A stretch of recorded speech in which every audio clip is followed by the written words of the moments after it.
네, 안녕하세요. 더블업 시작하겠습니다. 편다송입니다. 오늘은 이 시장을 좀 정량적으로 분석해 보기 위해서 퀀트 이경수 위원님 모셨습니다. 어서 오세요. 예, 안녕하세요. 안녕하세요. 네, 이경수입니다. 헌신. 네, 안녕하십니까. 네, 오랜만에 나와주셨는데 네. 최근에 시장 어떻게 보고 계신가요? 이거부터 네. 여쭤볼까요? 자, 데이터로 지금의 이런 변동성이 설명이 됩니까? 과거 사례로는 이런 적이 없죠. 예, 일단은 기존의 9천선까지 이렇게 급등하는 이런 사례가 없잖아요. 그래서 일단 상승 변동성이든 하락 변동성이든 일단 사례 분석을 하긴 좀 어렵습니다. 다만 이제 저희가 이제 기존 대비해서 코스피 지수가 뭐 200%, 150에서 한 200%는 올랐지만은 과거 좀 비슷한 컨셉은 있었어요. 그러니까 지금 저희가 지수의 어떤 흐름 자체가 많이 오른 상태에서 빠진 겁니다. 그러니까 기술적인 조정과 비슷한 측면이 있어요. 네. 그래서 그런 사례를 좀 저희가 이제 살펴봤는데 한 4가지 정도 있었습니다. 네. 고점 대비, 그러니까 최근에 1년 동안에 20% 이상 올랐는데 25%가 빠진. 지금 이제 고점 대비해서 저희가 코스피 지수가 25% 정도 빠진 수준인데 이런 사례를 저희가 봤더니 4번 있는데 2번은 IT 이제 버블 시기였고요. 네. 나머지 2번은 이제 차이나 쇼크, 두바이 쇼크 요 이제 4번의 어떤 사례가 있었습니다.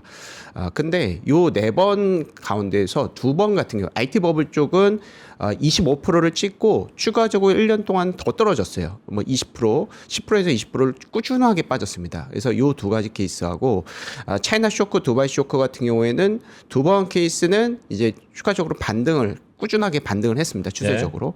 그러니까 그때의 어떤 차이가 뭐느냐? 일단 외인들의 수급의 차이가 있었다. IT 버블 때는 그 차트 한번 보여주세요. 원래 예, 그렇습니다. 이거잖아요. 요거는 네. 이제 코스피 관련한 이제 지수 추이였습니다. 차이나 쇼크하고 두바이 쇼크는 요게 이제 마이너스 25%를 찍고 나서 코스피가 어떻게 됐느냐?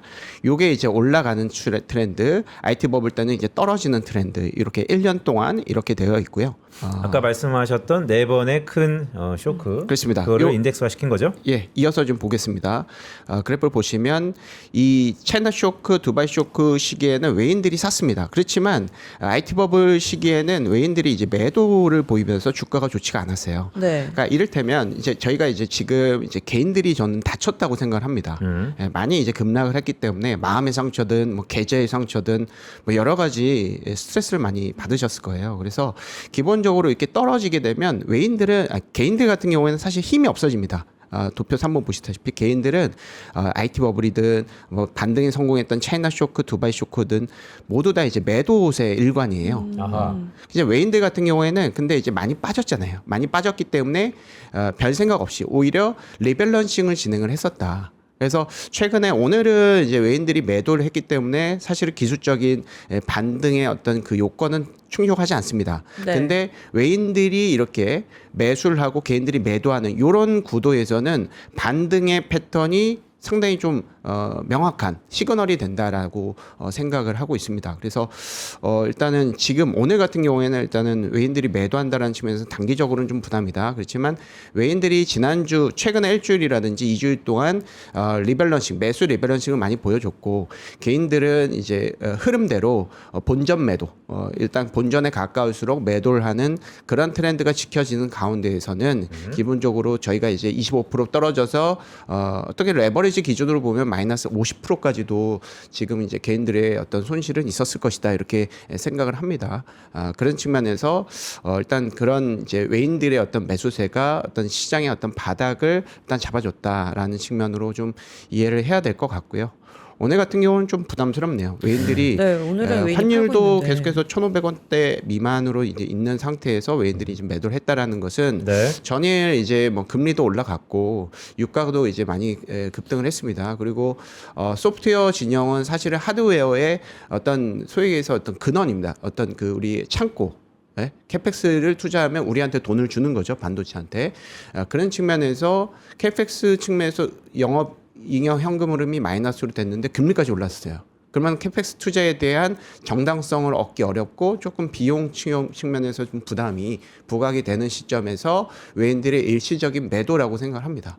소프트웨어가 죽는데 하드웨어만 엄청나게 계속해서 살 수는 없어요. 우리의 어떤 고객이고 이 하이퍼스케일러 같은 경우에는 잘 어떤 AI 생태계를 잘 이끌어 가야 되는 측면이 있기 때문에 그런 단기적인 부담인 것 같고, 그래서 일단 지금은 이 유가라는 이런 이제 금리라는 그런 변수, 금리도 4.7%가 넘었잖아요. 네. 미국 10년물 국채 금리가. 그래서 이런 부분이 조금 진정이 되기 전까지는 일단 기본적으로는 약간 단기적으로는 변동성이 있겠지만, 기본적으로 저희가 큰 그림에서의 어떤 추세 측면에서 마이너스 25%를 찍고 외인들이 매수 전환을 해줬다라는 측면, 이런 것들은 일단은 긍정적으로, 1차적으로는 좀 긍정적으로 좀 봐야 되지 않나, 그렇게 좀 생각을 하고 있습니다. 그럼 네. 네 가지 케이스 중에서는 IT 버블 때보단 차이나 그리고 두바이 쇼크 때랑 그래도 케이스가 비슷하다라고 보시는 거죠? 일단은 그렇게 봐야 될 것 같아요. 외인들이 매일매일 사기는 어려울 겁니다. 근데 네. 추세적으로 보면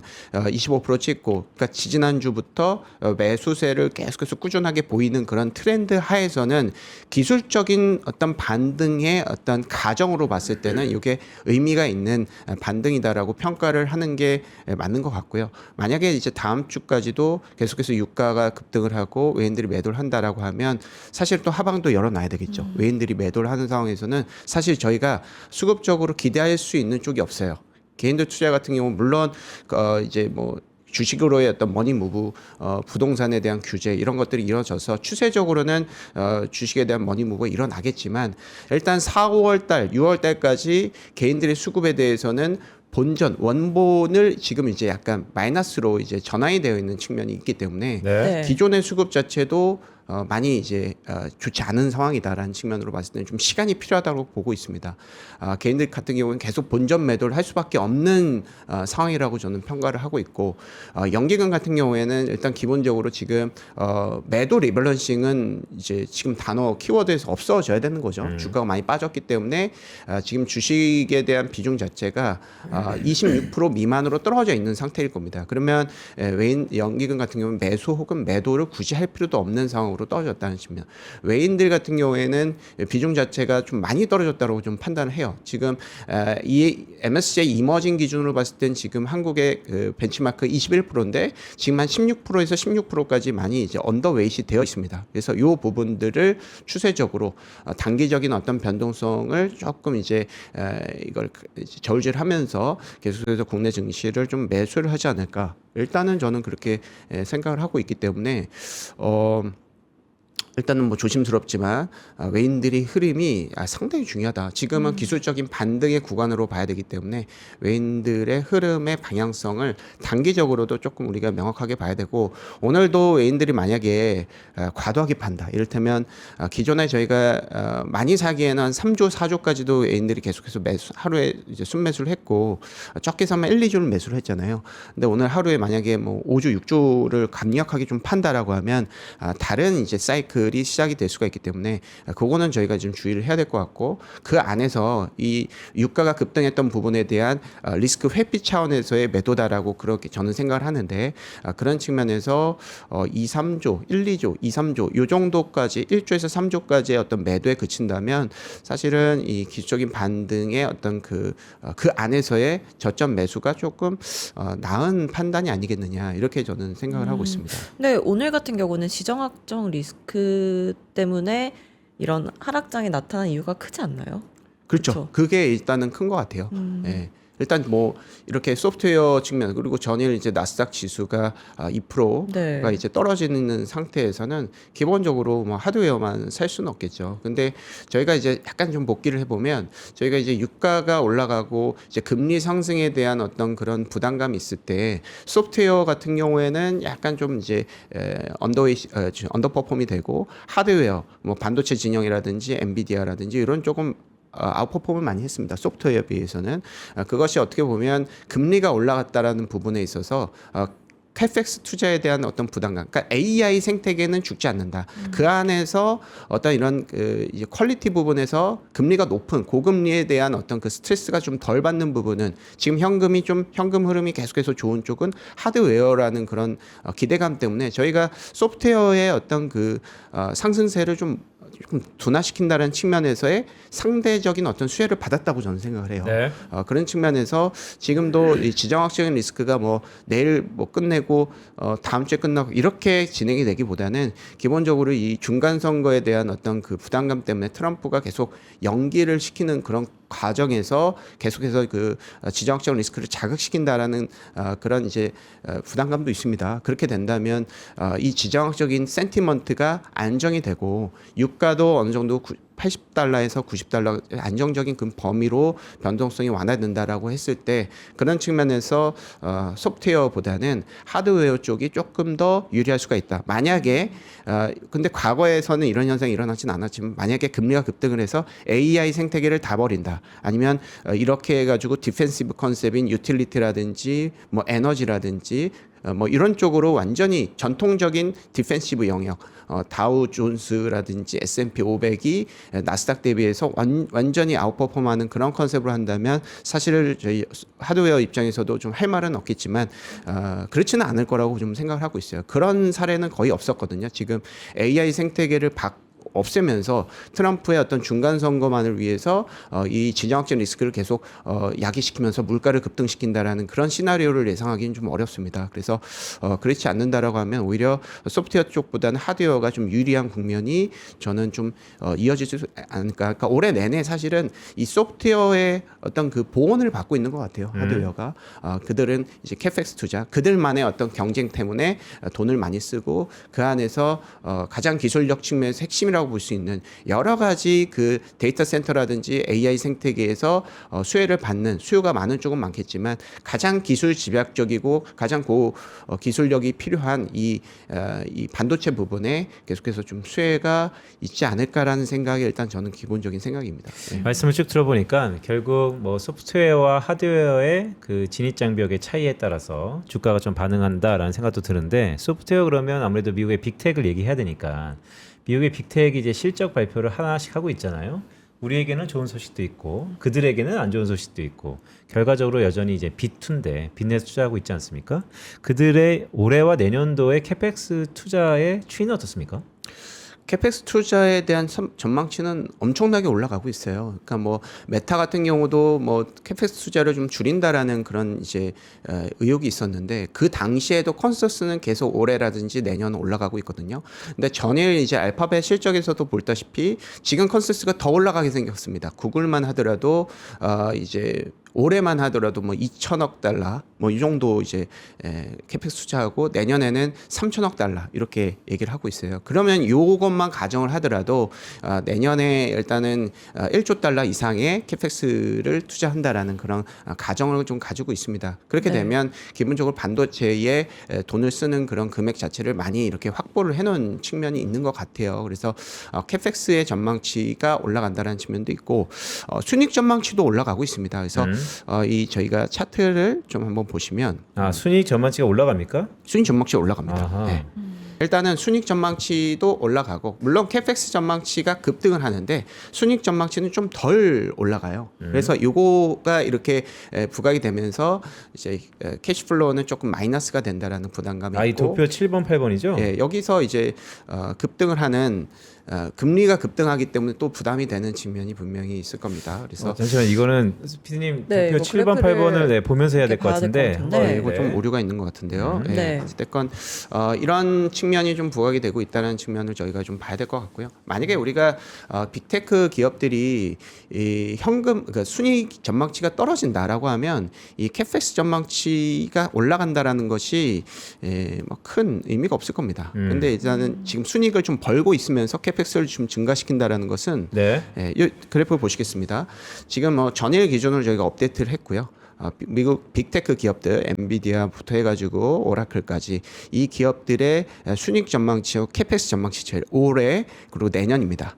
물론 이제 내년에 캐펙스 전망치가 더 올라갑니다. 근데 네. 순익 전망치도 꾸준하게 올라가고 있다라는 것이 핵심이에요. 그래서 이렇게 된다면 순익은 좀 벌고 있다. 근데 본인들이 무리하겠다라고 하면 채권이 좀 더 잘 팔릴 수가 있겠죠. 캡섹스를 투자하기 위해서는 채권 발행할 수가 있을 것인데 그런 측면에서 일단 순익이 떨어지고 있는 상태에서 예전에 오라클처럼 계속해서 투자를 하면서 PR이 뭐 10배, 200배, 100배, 200배, 300배 이렇게 올라가게 된다면 상당히 좀 부담이 되겠지만 지금 상태에서는 기본적으로는 뭐 그렇게 큰 부담감이 느껴지진 않을 것이다 이렇게 생각을 하고 있습니다. 그래서 네. 이 소프트웨어에 대한 어떤 그 전망치 물론 이게 캐시플로우가 좀 빠질 수가 있다는 부담감은 분명히 있고 이 상태에서 금리가 올라간다는 부담감은 있겠지만 소프트웨어에 대한 어떤 안정적인 어떤 이익 흐름이 캐펙스가 급증을 한다라는 컨셉보다 조금 더 중요한 이슈가 아니겠느냐 이렇게 좀 생각을 하고 있습니다. 저 스프레드를 보면 진짜로 빅텍이 내일이 없는 것처럼 캐펙스 투자를 엄청 하고 있긴 하네요.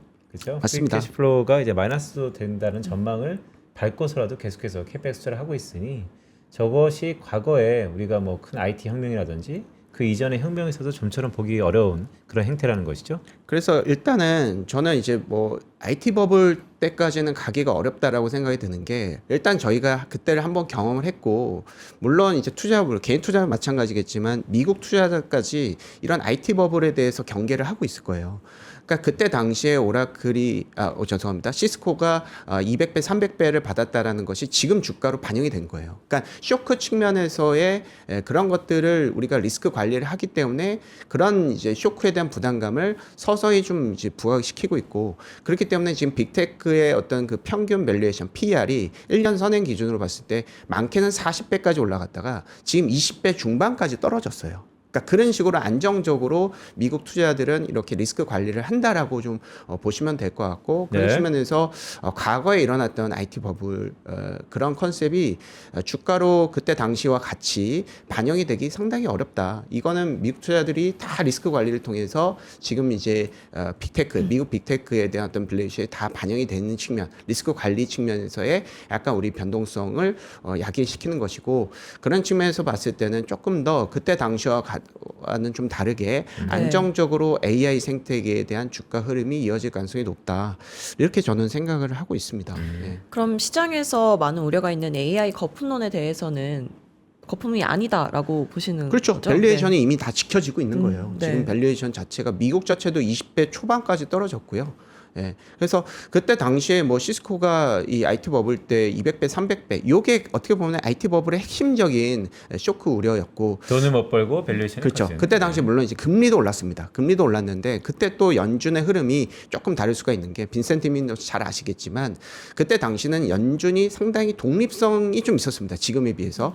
그리고 국가 측면에서 어떤 국가 자본주의 물론 이제 약간 중국이라든지 이런 이제 신기술력을 우리가 확보하기 위해서 미국도 경쟁력을 갖기 위해서 미국의 약간 AI 생태계를 국가 지향적으로 약간 자본 지압적으로 이렇게 막 이제 투자를 한다라는 컨셉. 그런 국가 자본주의가 조금 신생의 어떤 그 개념이 있다라고 한다면 네. 연준도 100% 자유롭다라고 보기는 좀 어렵거든요. 네. 정치적으로 어떻게 보면 아메리카 퍼스트에 대한 어떤 그 초당적인 어떤 지원이 있을 겁니다. 그래서 그런 측면으로 봤을 때는 일단 물론 저의 개인적인 심증이긴 하겠지만 그때하고는 좀 다른 측면이 있다. 그래서 무리하게 물가가 올라간다고 해서 무리하게 이제 금리를 뭐 올리면서 이런 이제 특정 IT 기업에 대한 어떤 그 부담감을 계속해서 지어지기가 어렵고 그런 측면에서 뭐 그때 당시에는 상당히 좀 부도가 많이 일어났잖아요. 신용 위기가 많이 일어났습니다.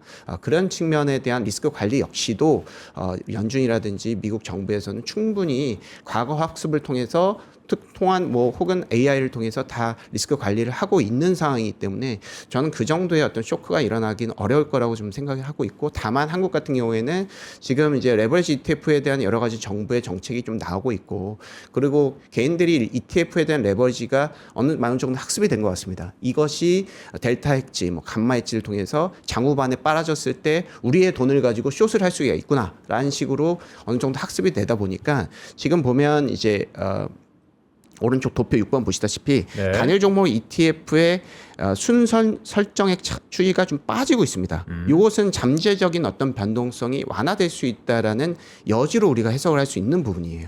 그래서 일단 이 개인들의 조금 이제 상당히 좀 스마트해졌습니다. 도표 그리고 정보가 6번이죠? 빠르죠. 예, 도표 6번 보시면 네.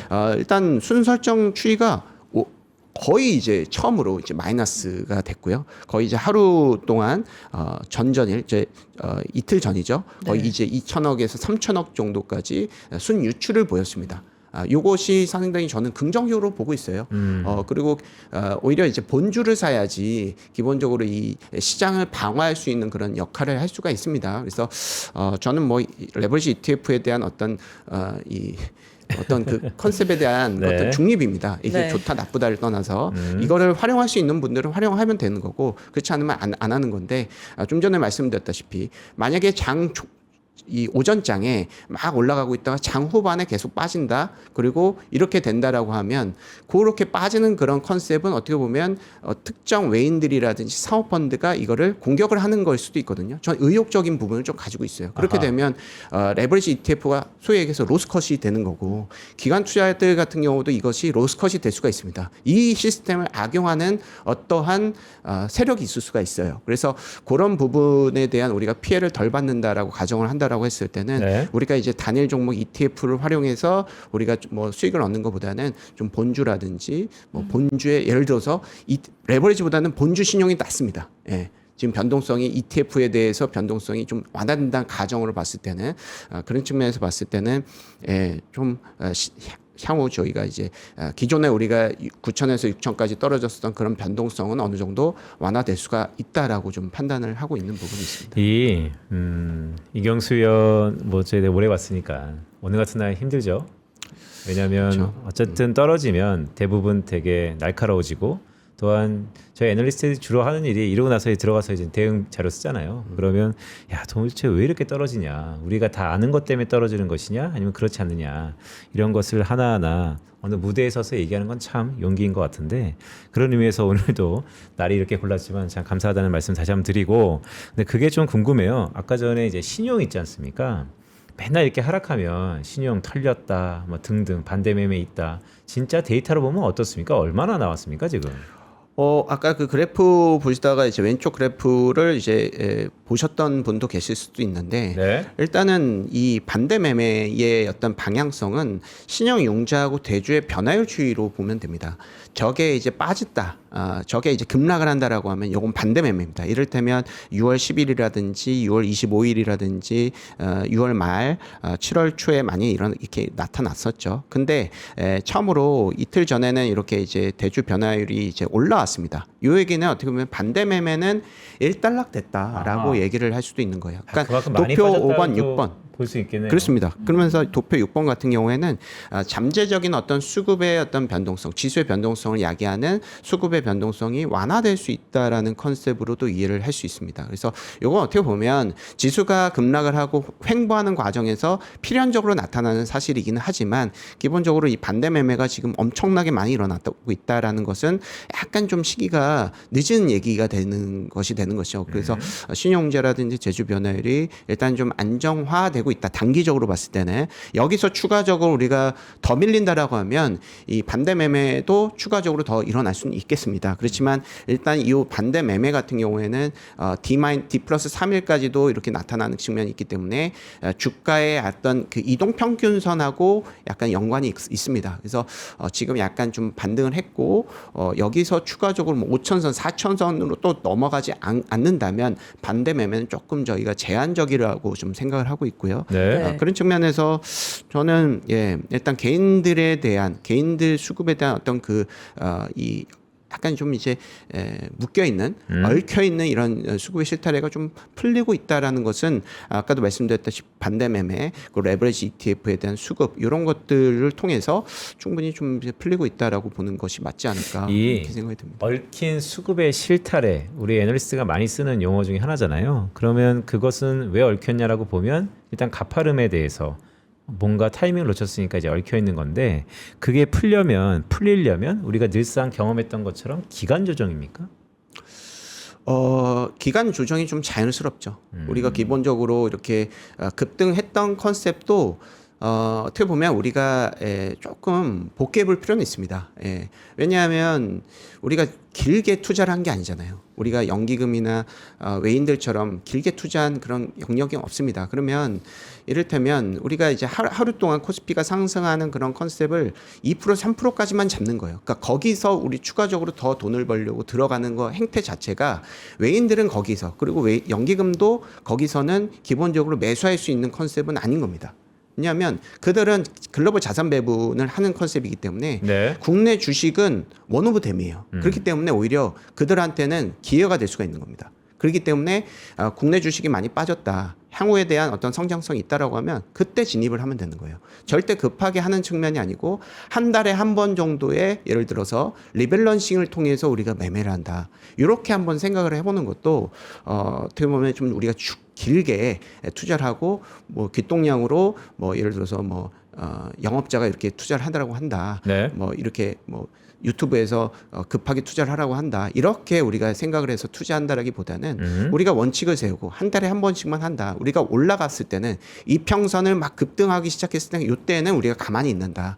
그때는 당신은 절대로 뭐 개인들이라든지 레버리지 상품을 통해서 그때는 상승 변동성이 막 계속해서 좀 쏠릴 수가 있습니다. 그렇지만 그런 상황에서는 사실은 조금 진정하는 것이 맞을 것 같아요. 그리고 최근에 이제 외인들 주도했을 때 상승세가 기본적으로는 뭐 5%, 6%, 7%, 8% 이렇게 상승한 게 아니고 기본적으로 전일도 그렇고 한 3%에서 4%. 요 정도가 어떻게 보면 좀 이제 안정적인 컨셉입니다. 그리고 외인들의 수급도 보시다시피 이 CD 매매라고 해서 장 초반부터 후반까지 꾸준한 매매를 합니다. 어떻게 이 변동성이 확 올라갔다가 확 매도를 하거나 이런 컨셉으로 안 하거든요. 그래서 네. 이런 것은 글로벌 자산 배분 측면 혹은 패시브 컨셉의 어떤 운용의 행태예요. 그래서 우리가 물론 이 패시브가 전부가 패시브가 핵심적인 어떤 우리 중장기적인 수익을 낸다라기 우리가 생각하기보다는 그런 컨셉도 어느 정도 일부 트레이딩 컨셉에서 차용을 해서 조금 안정적으로 그리고 길게 투자하는 그런 컨셉을 한다면 훨씬 더 중장기적인 성과는 더 높아질 수가 있겠다. 그래서 이번 하락장에 대해서는 분명히 우리가 많이 아픕니다. 우리 힘들고 이 주가의 어떤 그 계좌의 어떤 변동성이 클 수도 있겠는데 이런 것들을 우리가 지금 뭐 복귀를 해가면서 향후의 어떤 전략 측면에서 트레이딩 컨셉이 상당히 좀 중요하구나라는 컨셉을 가지고 우리가 약간은 외인들하고 연기금처럼 행동을 플레이를 한번 해볼까? 혹은 뭐 개인 투자 같은 경우는 아니 뭐 본인들이 뭐 열심히 이렇게 해가지고 목돈을 한 번에 이렇게 태운다기보다는 조금 안정적으로 뭐 100%가 있다고 하면 10%씩 한 달에 10%씩만 이렇게 적립형으로 이렇게 투자하는 컨셉을 갖는 게 어떨까 이런 생각도 한번 일견해보고 있습니다. 예. 근데 그 외국인의 매수가 지수 반등을 결정한다고 말씀하셨잖아요. 그럼 오늘 같은 조정장이 끝나고 다시 외국인들이 사기 시작하면 1년 기대 수익률은 어느 정도가 돼요? 그때 당시로 봤을 때는 네. 이제 거의 이제 차이나 쇼크 그리고 이제 두바이 쇼크 가정을 했을 때는 기본적으로 1년 동안의 성과가 엄청나게 오르진 않았고요. 한 15%에서 25% 사이로 요 정도로 되어 있었습니다. 그래서 그때 당시에는 워낙 개인들의 본전 매도가 되게 높았어요. 네. 그때 당시에는 뭐 소위 얘기해서 주식은 이제 더 이상 안 된다. 주식은 역시 변동성이 너무 크고 네. 나 이제 주식 쳐다보지 않아. 나 부동산이나 해야지. 이런 컨셉으로 많이 액션을 취했을 겁니다. 근데 지금하고는 또 완전히 다르죠. 당시가 2004년도, 2009년도였기 때문에 주식에 대한 어떤 그 개인들의 투자들의 어떤 그 관심도 자체가 완전히 달랐을 것 같고요. 그때 당시에는 뭐 부동산의 정상화를 뭐 금융자산으로 간다라는 컨셉으로 그런 이제 용어 자체도 없었기 때문에 그러니까 과거는 한 15%에서 25%였는데 이번 같은 경우에는 한 25%에서 한 35%로 저는 일단은 생각을 하고 있고요. 그래서 네. 기존의 고점을 뭐 빠르게 우리가 회복한다라기보다는 안정적으로 일단은 여러 가지 좀 수급의 실타래가 좀 풀리는 시간이 필요할 것이다라고 생각을 하고 있습니다. 자, 그럼 이렇게 한번 바로 잡아볼까요? 결국 우리가 그동안 기대했던 건 외국인들이 지난주부터 한국의 ETF뿐만 아니고 대부분 한국 자산을 산다라는 것이 데이터로 찍혔었는데 오늘은 전반적으로 현물도 팔고 선물도 파네요. 외국인들이 이렇게 선물을 일희일비합니까? 아니면 추세가 좀 있습니까? 이거는 일일비하죠. 예. 그러니까 우리 한국에 대한 그 리밸런싱을 진행을 하다가도 이렇게 리스크의 팩터가 나오면 유가가 올란다거나 이 알파벳에 대한 어떤 그 이 주가가 급락을 한다거나 이렇게 되면 기본적으로 이 리밸런싱을 중지하는 그런 기능이 있어요.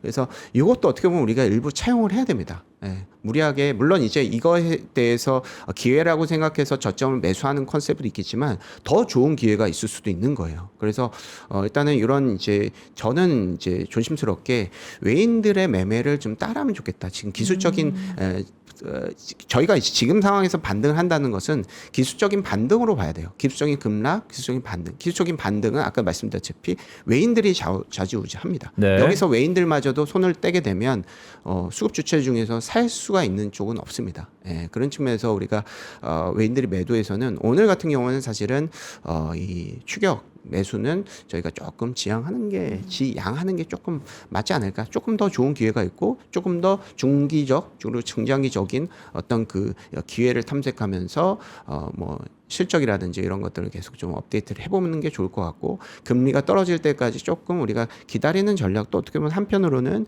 의미 있는 전략이 될 수도 있다 이렇게 생각하고 있고 저 개인적으로 본다면 외인들의 매도세가 조금 완화될 때까지는 조금 기다릴 것 같아요. 예. 아하. 그리고 나서 투자를 해도 늦지 않을 것이다 이렇게 좀 네. 판단합니다. 자, 우리 시장이 시작한 지 본장 기준으로 이제 1시간 정도 되는데 거의 뭐 천당과 지옥을 오고 가고 있죠.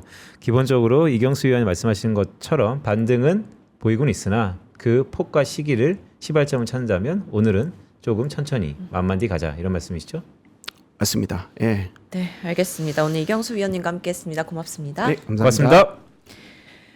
네, 한 주를 마무리하는 금요일인데 음. 시장이 하락하고 있어서 마음이 좋지 않은데요. 네, 오늘 그러니까요. 장이 2보 전진을 위한 일부 후퇴 정도로 보면 될까요? 일단 수급이 꼬였죠. 그리고 예기치 않은 이벤트들 계속 나옵니다. 트럼프 도대체 어떻게 우리가 말릴 수 있을까요? 하지만 그가 원하는 목적이 있다라는 거 근본적으로 계속해서 한번 우리는 공부할 수밖에 없다는 생각도 들고요. 자, 실적 발표 시즌입니다. 첫 단추 잘 꼈죠? 물론 미국 투자하시는 분들은 약간 서운할 수도 있습니다. 그런데 메모리 반도체 입장에서 보면 근시안적일 수 있으나 그래도 기대감이 나타나고 있다는 말씀을 조심스럽게 드리면서 자, 오늘 오후장이 매우 중요해 보입니다. 전약 후 강일지 한번 수급의 꼬인 얼타례가 어떻게 풀릴지 한번 지켜보시죠. 네, 저희는 다음 주 월요일에 다시 찾아뵙겠습니다. 고맙습니다. 고맙습니다.